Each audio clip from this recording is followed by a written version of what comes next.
Hey everyone, welcome back to another Verizon Connect training session. In this video, we'll be continuing our on-call and dispatch series. And in particular, we're going to cover three different types of topics. The first one being how to dispatch an on-call if it's an on-call account with an alternative address. So how can we update the marker and or create another marker that contains the alternate address and dispatch that to our courier? And the next thing that we'll do to build on top of that is we'll show you how you can use the Verizon messaging system to notify your couriers of an on-call pickup. And the reason we are using the messaging system within Verizon is because currently the Verizon platform does not have the on-call acknowledge feature that you all may be familiar with from Sierra. And if you're not, essentially what it is in Sierra is when we create an on-call and assign it to a courier, there is the notification on the courier's phone, which once they see the on-call, they acknowledge the on-call has been added to their route. And within Verizon, you'll see an update of the status for that on-call account from created to acknowledged.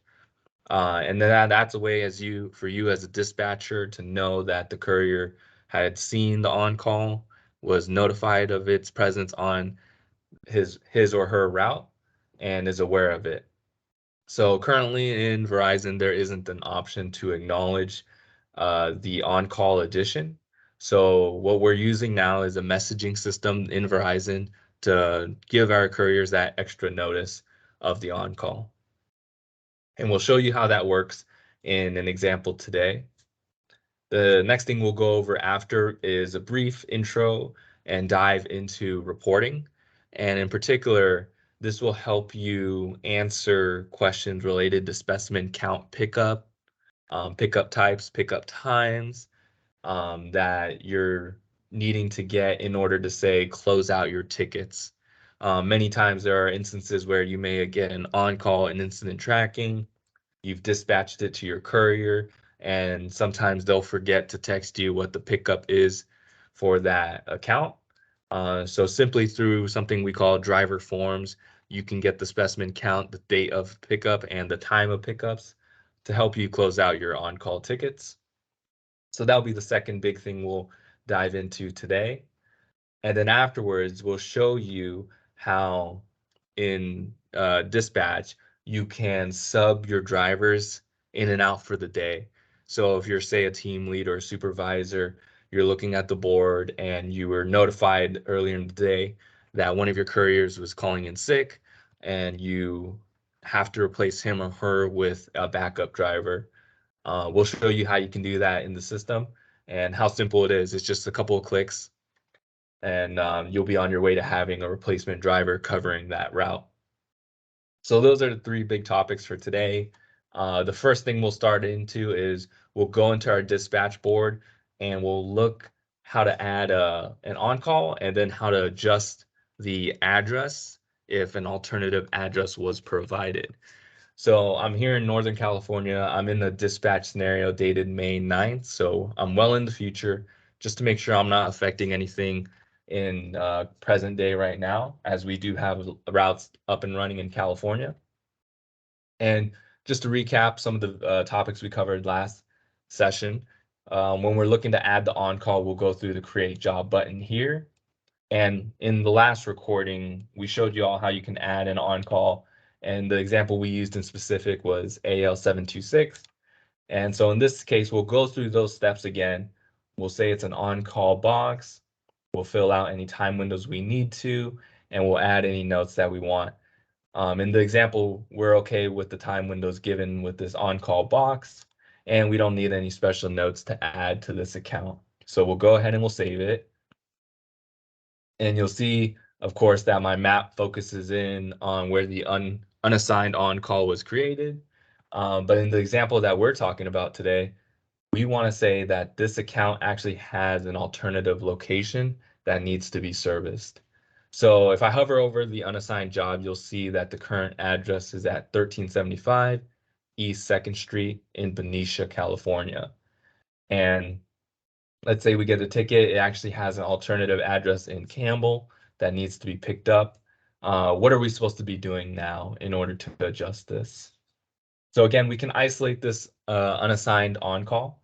We can do so in a couple ways. We can simply search for that account, so we know it's AL726, and we can enter in there, and you'll see that it's the on-call we just created, and you'll see that if I hover over it, it's a white circle, so it is unassigned currently. What you can also do is, again, is we can just go to unassigned current day in our jobs filter. So there we are. And one way that you might be thinking about updating this address is by clicking into the job name field and opening up the prompt. Because you'll remember that there is an address line here underneath location when we search for the account. So, and we'll show you kind of why you want to be careful if you're using this approach. And then we'll also show you the approach that we would recommend you doing if you have the ability to do so. So here we are, I'm opened up my job prompt for AL726. And what you'll see is if I clear out this location field here, and then now what I can do is once I've cleared out the location field, the job name stays as is because that job name populates based on the earlier selection we had, which was the account number and account name that we had searched up in location. Now, in this location search bar, what I can then do now is I can enter in the updated address. So let's say the alternative location was 2605 South Winchester Boulevard. And it might take a couple characters for us to populate the address. We see it down there. And let me just type in a little bit more. And there we go. So now we've typed in the new address, and you'll see that it's reflected not only on the map, but also in the selection below. And it's still got the same job name, so the courier will see it's AL726. But when we save it on the map, you'll see now that that white circle had disappeared from where it was originally placed in Benicia. And if we choose to right-click on the job and view it on the map, you'll see the new address location now reflected in Campbell. So that's one way you can update the address, but there's a downside to this as well, and we'll show you how to navigate that. What happens is because we've essentially updated the address for this location, AL726, when we go into our markers table, so if I exit out of dispatch real quick and I head into markers, again, we can locate that underneath the main panel and click into markers. If we filter our territory to Northern California and we search for our marker AL726, what you'll see now is you'll see two sets of markers for that same account number. So we've got one that was the original location at 1375 East 2nd Street in Benicia, and we've got the newly created one with the alternate address at 2605 South Winchester. Now, the downside to this is you'll see that the names are identical. So if I go back into dispatch and let's say it's the following day and this account calls in for a pickup again, but this time they're using their old location. If I was a dispatcher and I went into tomorrow's date and I tried to add that account, what you'll see is when I search for AL726, you'll see that now there are two AL726s for me to select, and I don't know which one this is. I can guess around, or if I click into this, you'll see that, okay, that's the Benicia one. And then if I type it in again and I select the bottom one, that's the Campbell one. So there is some downsides to this that could lead to some errors because you'll see that the names were identical. So what we would want to do is we would actually, if we had an alternate address, we would need to specify that in the job name for sure. So we'll show you how to do that right now. So what we'll do is we'll clear out the marker that we made with the alternative address. in our markers table. Again, we can select it and we can choose to delete it. I'll go into the dispatch as well, and I'll make sure to delete this. And now I'll clear out my selection and I'll refresh my browser just to make sure that the data is most up to date.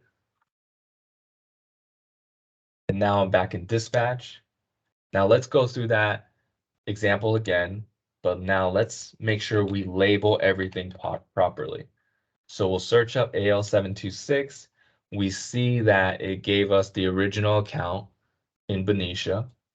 We'll select the type as on-call box and we'll save it.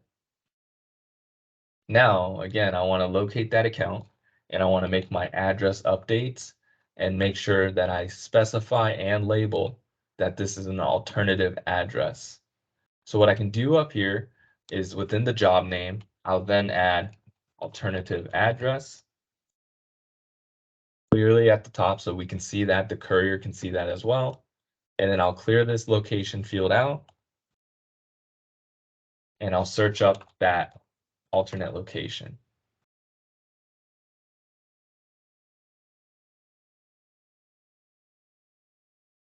I'll leave it as an on-call box and I'll save it. That's great. So now we see when we click in the job name, it's got the alternate address signifier. When we view it on the map, we also see that it's at the alternate location. So now let's go back into markers real quick and let's see what the name now looks like. So again, I click back into markers and I can search for this account. And now when I expand this name, and you'll see I've got two AL726s, but I've got one clearly labeled as the alternate address and one that is assumed to be the normal pickup address. Again, if I go into dispatch and I try to add this account again, when I search for AL726, now I'll see two AL726s, but at least one will be signified for me that it's an alternate address. So that's what we would recommend you all do.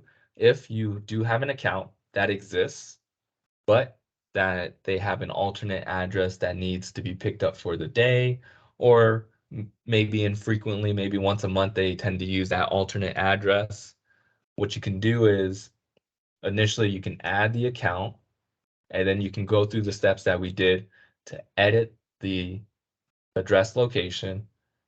But the most important thing that you'll need to do is you'll need to update the job name, which will just have initially the account number and the account name. And what you want to add afterwards is a little signifier to let you and your team know that this is the alternate address marker. Again, something as simple as an underscore with alternate address could work. Whatever helps your team identify this location. So that was how you can handle creating a marker for alternate addresses. We can make those adjustments within dispatch. We can also make that adjustment within scenarios as well. And that is particularly useful if you're ever going to need to build a recurring job after it. So let's say that we want to do that. Remember, when we add a marker through recurring jobs, it allows us to set the marker ID field. So if I go into scenarios, you'll see exactly what I'm talking about in this example. So I'll click create scenario and I'll choose a future date. So in this example, we'll say May 30th on a Monday, and we'll choose Northern California. Again, these are pretty similar steps that we went to in our previous training videos on how to add markers through scenarios. So you can refer to those for more detailed steps. But once I'm in here, I go to my markers pane and I'll look to add that marker. And you'll see that because we set our marker IDs to be the equivalent of our account number, when I type in AL726, you'll see that the ID already exists. So what I need to do is, since I want to make an alternate address marker ID, I can simply do alternate here. So again, for the marker name, I can copy the normal naming convention, which is the account number followed by the account name, which in this case is Urgent Care Telehealth.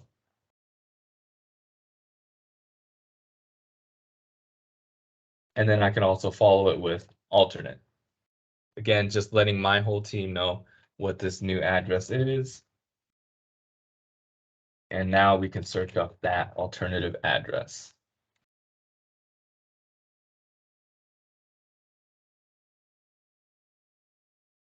Oh, that's not the right one.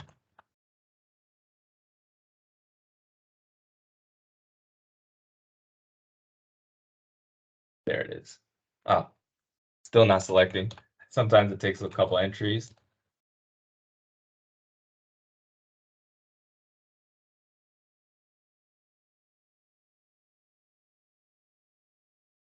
There we go. All right, we've got the right one selected. We can add our notes here. We can say alternate address for AL726. You can save that. And then now when we publish the scenario, it's going to push out that new marker data into our markers table. And again, the reason why we like adding markers through scenarios is it allows us to set that marker ID field. Again, that's in here in marker IDs. We can specify what that is versus if we add the marker through dispatch like we did in the prior example, it didn't allow us to set the marker ID anywhere. So now if I refresh my browser, you'll see there should be 3 AL727s. And sure enough, there is. So that's 2 ways we showed you how you can make an alternate address marker. You can make it in dispatch. The downside of that being you cannot set the marker ID field, which isn't necessarily a downside in the sense that those marker ID fields are really important for recurring jobs. But in the example we're using here, these are on-call accounts, so they may not necessarily have recurring jobs.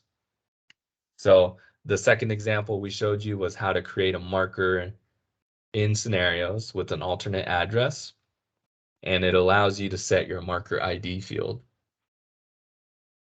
So in this example, we can go ahead and just delete one of these if we want to, and we'll keep the one that says alternate here that we just created. And then now I can go ahead and assign this pickup my courier. So again, it's AL726. I hover over it. I see it's a white dot, meaning it's unassigned. If I would like to, I can zoom in on this by choosing View on Map. And I can also click the eyeball as well in order to show nearby routes. So using the map feature, I see as I zoom in on this account that it falls right underneath my courier here, LaQuisha Scott, who covers NCA 11. So using the map feature, I believe that this would probably be the courier that it can best go to. We could also use recommended routes as well. But in this case, we see that it falls pretty much on her pathway. And now we feel confident about adding it to her route. So let's scroll down and locate LaQuisha. Again, we'll click on the job name, hold it, make sure that it's selected, and we can drag it all the way down and release the on-call. And you'll see that it was successfully assigned to LaQuisha, and it did not create any violations. And when I close the map, sure enough, now I see the AL726 has a yellow dot, meaning it's been assigned and attached to a route. So I'll clear this out. And what we just showed you was the first portion of today's lesson, which was how to give an alternate address, how to make a marker with an alternate address, and then how to assign it to a courier. The next thing that we'll want to do is now that we've assigned it to the courier, again, there is no built-in acknowledge feature in Verizon. So what the courier will see, and you'll see this in another video, once we added the on-call onto their route, the courier will see that it was successfully assigned to LaQuisha. So using the map feature, I believe that this would probably be the courier that it can best go to. We could also use recommended routes as well. But in this case, we see that it falls right underneath my courier here, LaQuisha Scott, who covers NCA 11. So once we added the on-call onto their route, they'll get a notification on their work plan app that says a stop has been added. And they close that notification, and that's it. There's no acknowledge feature. But if we want to be safe and we want to make sure that our couriers know we added the stop, what we'll then do is we'll message the courier using Verizon system. So at the very top right here, next to my name, you'll see that there's a messaging icon. And when I click in the messages, we have the ability now to craft our messages to our couriers. So I can do so by clicking on the create button here, and I can type in my courier's name. So we shows the courier we added this pickup to. I can type her name in here. If, say, I'm working alongside other dispatchers, or I'm a AM dispatcher and my PM dispatcher will be working as well later in the day, I can add in other dispatchers into this chat as well. I can even include in the supervisor or the team lead. And then through our messaging here, what we can then do is we can say, hey, LaQuisha, pick up at AL726 on call box, closes at 11 p.m. We can type all of that good information and notify the courier. And in this example, I'll say this is a test, just so she knows I'm not actually going to add this. And I'll clear out the other team so that they're not confused with this message. And I can click send. So we've sent our message over to our courier. And then shortly after, once we build our best practices, the courier can respond and say confirmed. And then what we can do with our ticket and incident tracking is set the ticket to being dispatched. So again, right now, that's how we're working around the absence of an acknowledge feature in this system. We can use the messaging system located at the top right here. These messages are, they do get cleared out every 2 weeks. So in the 2 weeks from this date when I had sent this message would no longer exist in my thread with LaQuisha. So just another thing to keep in mind on that end. So that's how you can use your messaging feature. You can, again, locate that up at the top right. You can loop in other members of your team, including the courier, and you can send out any pickup info that they'll need. These couriers they have the option when they see the message to respond as well. So that's addressing the acknowledge feature. The next thing we want to show you all is pickup reports. So let's say that we can exit out of this message. I'll close out of that. We had assigned an on-call to a courier, and that courier was having a really busy day, and they picked up at an account. We saw that the status was completed for the account, but they never texted in their pickup for us. So how can we get this information if the couriers say not reaching their phone or not answering? What we can do is we can locate pickup forms. So in order to do that, we can go to our left side of the menu, and we can go underneath task and locate driver form. Now, in the example I'll use a driver we have out in Kentucky, Indiana, and we'll look at her pickups done yesterday, so on the 18th. So again, when I click into driver forms here, you'll see that I have date and time filters I can set to. And in the example we want to work with, we'll look at pickups from yesterday. So I'll click on the 18th for my starting date. I have a starting time of 12 a.m. and I can always adjust this if I need to. And I'll set the ending date and time. So we want pickups just for Monday, and we want the latest time to be 11:30. Again, if we want to get more specific, we can click into the field, erase some of these numbers, and we can say we actually want 11:59 to be our cutoff for that pickup range. So I've selected my date and time filters accordingly. The next thing I want to do is I can specify the form templates I want to see. So in the example we're using, we want to look at specimen pickups. So we want to know specifically how many specimen and of what type they've picked up, as well as the time. So that will be located in the pickup form. And when I click down in the drop down, I can click into pickup form. There's several other forms down here, and we'll get to those in another video where you're seeing more of how drivers are filling out these forms. But in our example, we're focused on pickup forms. And now I can filter by the territory. So right now it's looking at all of my territories. Currently, we've got Pennsylvania up, we've got California up, and Kentucky, Indiana. So if I click in the driver territories, I can filter to the ones I'm interested in. And when I click into Kentucky and Indiana, you'll see all of the pickups for that day and the couriers on that day. Right now, we only have one route up in this region. I can also do other things. I can choose to advanced search. So if, say, I had other drivers working, let's say I go into Northern California. I've got a bunch of drivers working here. And if I go into advanced search, I can type in a specific driver's first name. So in this example, if I'm interested in looking at Paul's pickups, I can type in his name and it will filter accordingly. What I can also do is I can filter by the account number, which is found in the job field. So if I want to look for it, account number 80141, when I click into that, you'll see that on Monday, April 18th, we had two pickups by two different couriers at account AD141. And it looks like in this example, we had an early pickup at 9:50 and a later day pickup at 6:28. So again, other options for you to help filter down your results. I'll go ahead and clear out of this, and I'll select back into Kentucky, Indiana to show you an example of how this pickup form can look like. So once I'm in this field, I've isolated the jobs I'm interested in. Let's say in this example, I want to get pickup information on account I8008. I can choose to have this selected here, and I can double click and open up a PDF view of that pickup.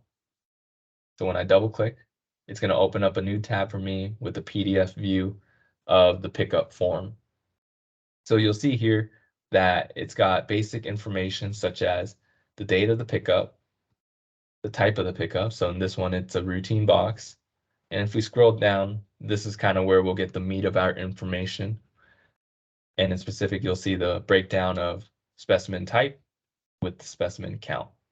So we're seeing 8 room temperatures picked up at this account. Now, here's an important thing to keep in mind. This date here and in all of the pickup forms here are specific to the territory.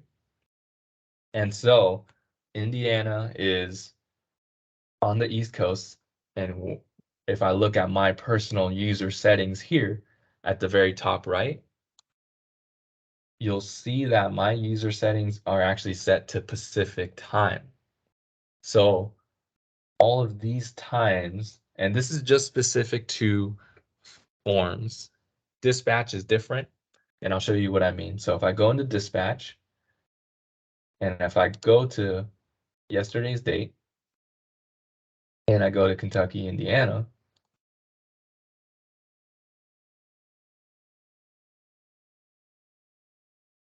and let's look at I8008. So we'll see here, that was the account we were looking at on the form. And we see that the courier arrived there at 6:13 p.m. But when we look at our form here, it says 3:15. So we're 3 hours behind based on this pickup form. And that's because of my personal user settings. So because I'm set to Pacific time, what I see on these pickup forms, those times are reflected on my current settings, not on actually when, not on what's set in this territory. Dispatch is different because dispatch, the territory is selected to the time zone. Pickup forms, the times are reflected based on your settings. So let's go ahead and switch this over and you'll see that change reflected. So if I go up to my settings and then I change now from Pacific time to Eastern and I refresh my browser, might take a couple times, and then I set my filters again.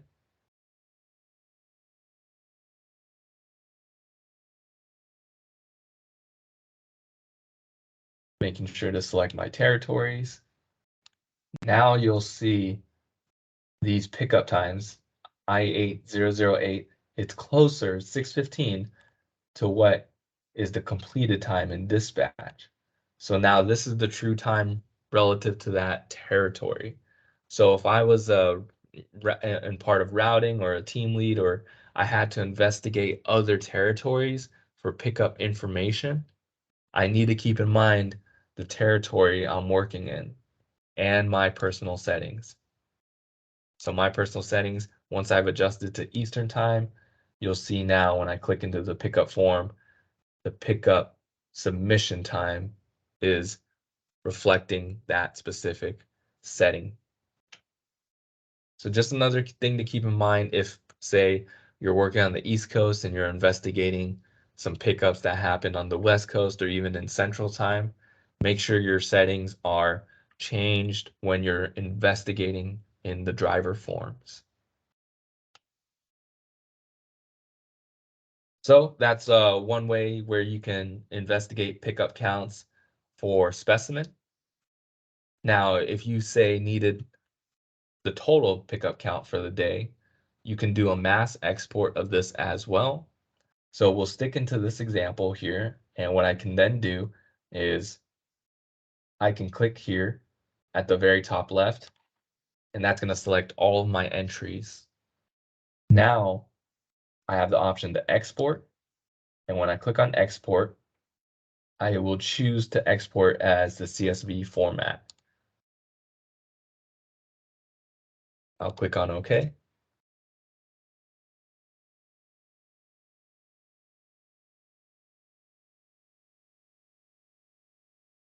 And now you'll see this is the export that comes out for this courier's route. So this is a way for me where if I wanted to get things like total specimen count pickups, maybe in order to send out a line haul email or an airport shipment email, I can do this mass export of entries. And the columns that you'll probably be interested in are, if you're looking for specimen count, is going to be all the way to the right. You'll see a column for room temperature here. And if I click into that, you can see that I've got 27 room temperature specimen picked up on this day by this particular courier. If I go to column AB, I can see the refrigerated count. We've got 13 refrigerated picked up. Again, if I keep scrolling down, I've got a column for frozen. I've got a column for irreplaceables. For slides, if your region has slides. QFTs, which is pretty common here in California. And then lastly, if I'm just interested in total specimen count, all the way towards the end, towards at column AP, I have a total specimen count column. And again, if I click into that column, I can get the sum. So on this day, 43 total specimen were picked up by this courier. So that's another way you can export the pickup forms. You can do a mass export here by selecting all of the cells at the very top, and then you can choose the export option. If you're working in a territory that's bigger, like Northern California, oftentimes you may have many pages.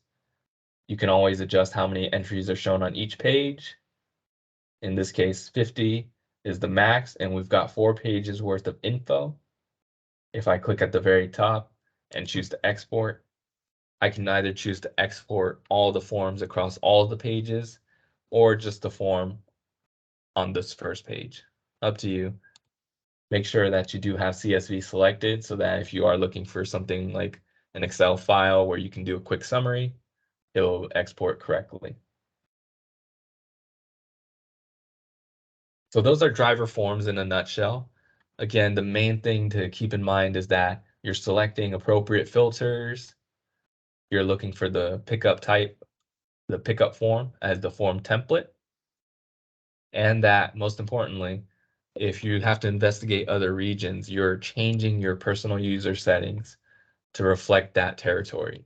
So if I was looking at accounts in the East Coast and I worked in the West Coast, I want to make sure my time zone is set to East Coast so all the times are accurate. I'll go ahead and switch back my time zone now to Pacific, just because that's where I'm based out of. And that's it. That's pretty much driver forms in a nutshell. The last thing that we want to cover today is we want to show you all how you can substitute drivers if they called in sick for the day. So let's exit out of driver forms. Let's exit out of scenarios and markers. And let's go back into dispatch. And the example we were working with earlier was May 9th in Northern California. So I'll go ahead and I'll update my dispatch filters. And let's say that in this example, we have we got a day of call, so it's May 9th, and Courier Paul, yeah, he called in sick, and we need to replace him with another driver. And in this example, we'll use, we're very fortunate that we have our team lead available to fill in for him, and he can cover the route completely. So what you want to do is you can locate the route name column and click into the route name itself. And when I open up this view, you see the options to edit the route. And immediately you're getting an idea of where we want to work in. So within vehicle and driver, we can now put in our replacement driver info. So when I click on this drop down, I can search for my replacement driver. In this example, it's our team lead here in Northern California, Richard. And I'll make sure to switch out his vehicle as well. So now I've replaced the driver and the vehicle. What I also want to do is I want to update the route name. And this can be based on personal preference for you and your team, but what we found was kind of helpful here in Northern California was in this middle courier name, we would replace it with the replacement driver. So in this example, Richard Stiles is covering route NCA 03 on May 9th. And what our dispatchers have tended to do was to leave the old courier name here so that everybody knows that, okay, Paul, who normally covers this route, called in sick, but his route, NCA 03, is covered by Richard. Again, the route name is just to help you and your team know who's working that route. So in Northern California, this naming convention made sense to them. But if it's your particular region, you could choose to wipe out that name completely and type in the replacement driver. Purely up to you. It's just going to affect what you see on the dispatch board. The biggest things that we wanted to do, though, was to replace the driver dropdown and the vehicle dropdown.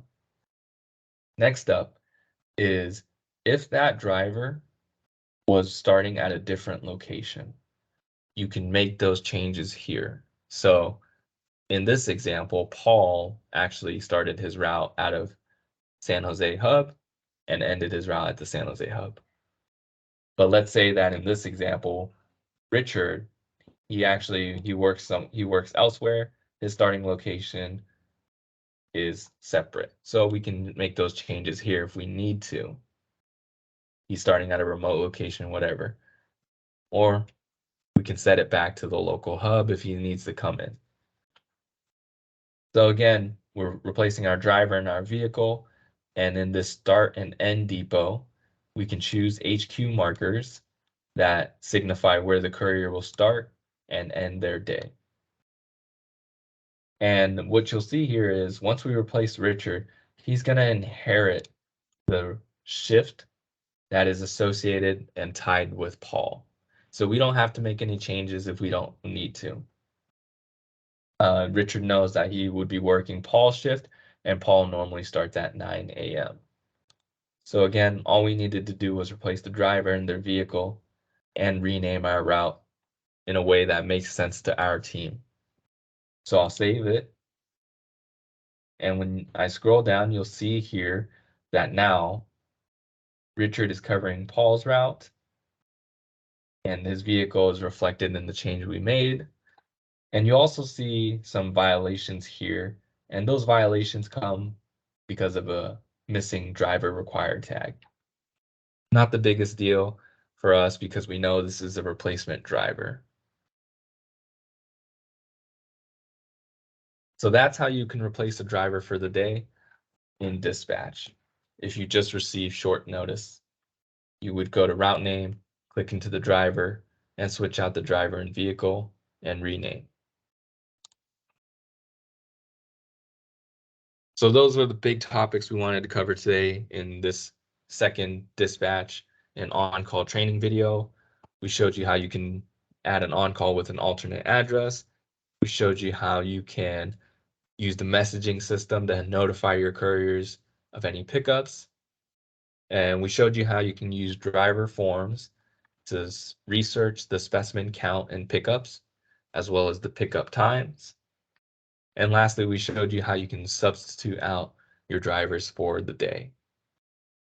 In the next on-call dispatch training video, we'll show you all how you can navigate things such as pickup window errors and the inability to add on-calls to a route. And we'll also show you some more advanced stuff such as splitting up routes. Thank you for your time, and we'll see you in the next one.